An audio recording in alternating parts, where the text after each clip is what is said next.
திரு சேலம் மணிகண்டன். ஹரி வணக்கம், கேக்குதா? நல்லா கேக்குது சார். செங்கோட்டையன் பேசுறது நல்லா கேட்டுச்சா உங்களுக்கு? நீங்க தான் 2 நாளைக்கு முன்னாடி பற்ற வைத்த நெருப்பு நல்லா பத்தி எரியுத. நீங்க தான் நம்ம தந்தி டிவி இதுல பேசுறப்ப, ஆயுத எழுத்துல பேசுறப்ப பத்த வச்சுங்களா? இது ஒன்னும் பெரிய சஸ்பென்ஸ் இல்ல. இதைத்தான் அவர் பேச போறாரு. இந்த ரெக்கார்டு தான் போட்ட ரெக்கார்டு திருப்பி இன்னைக்கு ஒரு எதிரொலிக்க போறாரு. அதை அதுக்கு எதுக்கு நீ இவ்வளவு ஹைப் கொடுக்குறீங்க அப்படின்னு நான் கேட்டிருந்தேங்க. இதுல ஒரு விஷயம், முதல்ல திரு செங்கோட்டையன் இன்னைக்கு சொன்ன ஒரு இது, நாங்க 6 பேர் சேர்ந்து பொதுச் செயலாளரை போய் பார்த்தோம் அப்படின்னு சொன்னப்ப, பொதுச் செயலாளர் ஏற்கனவே சொல்லியிருந்தாரு, என்ன யாரும் அந்த மாதிரி சந்திக்கலன்னு பக்கத்துல திரு எஸ் டி வேலுமணியை வச்சுக்கிட்டே 4-5 மாசத்துக்கு முன்னாடி மறுதளித்தார். இப்ப நான் என்ன கேக்குறேன்னா, இவர் குறிப்பிட்ட மற்ற 5 பேர்ல யாராவது திரு செங்கோட்டையன் சொன்னதை என்டாஸ் பண்ணணும். ஏன்னா எல்லாருமே மனசாட்சிக்கு எதிராக பேச முடியாது.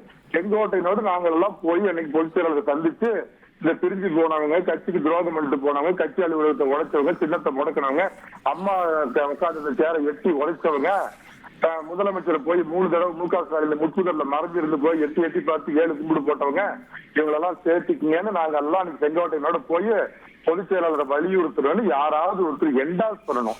அப்படி என்டாஸ் பண்ணலங்கிறப்ப இவர் ஒரு கழகக்காரர். நான் ஏற்கனவே சொன்ன மாதிரி இவர் ஜெர்மன்ல உட்கார்ந்து ஒருத்தர் எழுதி கொடுத்த ஸ்கிரிப்ட இன்னைக்கு ஒப்பிச்சுட்டு போயிருக்கிறார்.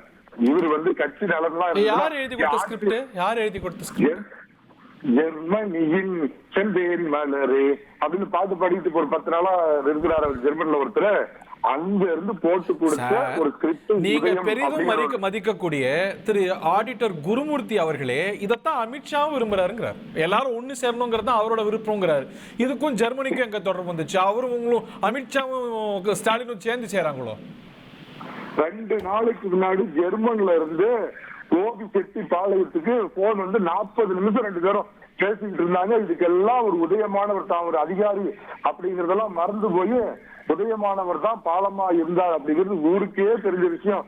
நாரதர் ஹரிக்கு பாவம் எப்படி தெரியாது சார்? அப்படின்னா 2024 பாஜக கூட்டணி வந்திருந்தா 30 சீட் ஜெயிச்சிருப்போம்னு பாஜக பேசுவாரா சார்? அது வேலுமணி கூட தான் சொன்னார், நான் கூட தான் சொல்லியிருந்தேன். அன்னைக்கு அந்த கூட்டணி முடிஞ்சது அண்ணாமலைனால முடிஞ்சு போச்சு. அண்ணாமலை அம்மாவை பத்தி பேசுறதுனால கூட்டணி முடிஞ்சு போச்சு. அந்த கூட்டணி தொடர்ந்து இருந்தா நிச்சயமா 30 இடங்கள். நீங்க திமுக செங்கோட்டையனும் லிங்க் பண்றீங்க. திரு ஆடிட்டர் குருமூர்த்தி அவர்கள் அவரோட கிரிட்டிசம் அவருடைய கருத்து கன்ஸ்ட்ரக்டிவ் கருத்துங்கிறாரு, நல்ல கருத்துங்கிறாரு, கலக குரல் இல்லைங்கிறாரு. ஆடிட்டரோட இதை நான் சொல்றேன், ஒரு சீக்வன்ஸ் புள்ளியை மட்டும் சொல்றேன். நீங்க இது பண்ணி பாருங்க.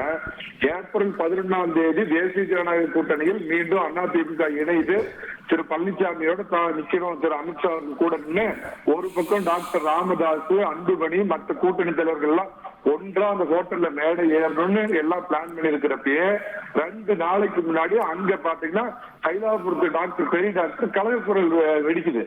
இன்னைக்கு அன்புமணி என்ன சொல்றாரு? எங்க கட்சி 2 ஒன்னா இருந்த பாமக, தைலாபுரம் பாமக, பனையூர் பாமக 2 ஆக்கினது திமுக, ஸ்டாலின் தான் இதை பண்றாருன்னு அன்புமணியே குற்றம் சொல்றாரு. ஆனா திமுக அதுக்கு பின்னணி இல்ல அப்படின்னு ஆடிட்டர் குருமூர்த்தியே சொல்றாரு.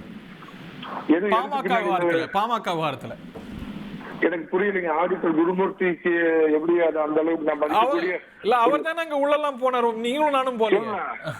அவர் நல்லா புரிஞ்சுக்கங்க. அவர் உள்ள போனார், அதை சேர்த்து வச்சு நல்ல விதமா அது ஒரு சமுதாயத்துக்காக போராடுற கட்சி அப்படின்னு போனார். ஆனா உள்ள போறப்ப இது குடும்பம் சம்பந்தப்பட்டு அவங்களுக்குள்ள வெளியே நாம 3வது மனிதர்கள் தலையிட முடியாத சில பிரச்சனைகளை நாம தலையிட வேண்டாம்னு கௌரவத்தோட அவர் வெளியே வந்துட்டார். இதுல சார் நான் சொல்றது, ஆடிட்டர் குருமூர்த்தி அதுல ஒரு மீடியேட் பண்ண போனார் சார். நல்லது, அவரை விட்டுருக்கேன். சரி, அன்புமணி ராமதாஸ் என்ன சொல்றாரு? பின்னாடி இருந்து இயக்கிறது திமுக அப்படின்னு சொல்றாரு. ஆண்டார் அழகல் கல்லூரிக்கு ஒரு பிரச்சனை வந்த உடனே அதை கையில் எடுத்து அந்த அம்மா கிட்ட ஒரு மாற்றத்தை ஏற்படுத்தி அந்த பக்கம் வர சொன்னாங்க. தேசிய ஜனநாயக கூட்டணி வெளியேறின பன்னீர்செல்வத்தை ஒரு முதலமைச்சர் எவ்வளவு பிஸியா இருப்பார், 3 தடவை ஒரே நாள் அப்பாயின்மெண்ட் கொடுத்து பாக்குறாரு ஒரு பக்கம். இப்ப செங்கோட்டையன் இதெல்லாம் பின்னணியில இருந்து இயக்குவது திமுகன்னு நீங்க கருதுறீங்க? 100% திரை, கதை, வசனம், டைரக்ஷன் எல்லாம் சார். திமுகவுக்கு நாம 2வது முறை ஆட்சிக்கு வர முடியாது. எல்லாத்துக்கும் அடிப்படை எடப்பாடி பழனிசாமி 3036 வரைக்கும் நாங்க கூட்டணி வைக்க மாட்டோம்னு சொன்ன பிஜேபியோட கூட்டணி வச்சதுனால திகைச்சு போயிட்டாங்க. அதுல ஷாக் ஆயிட்டாங்க.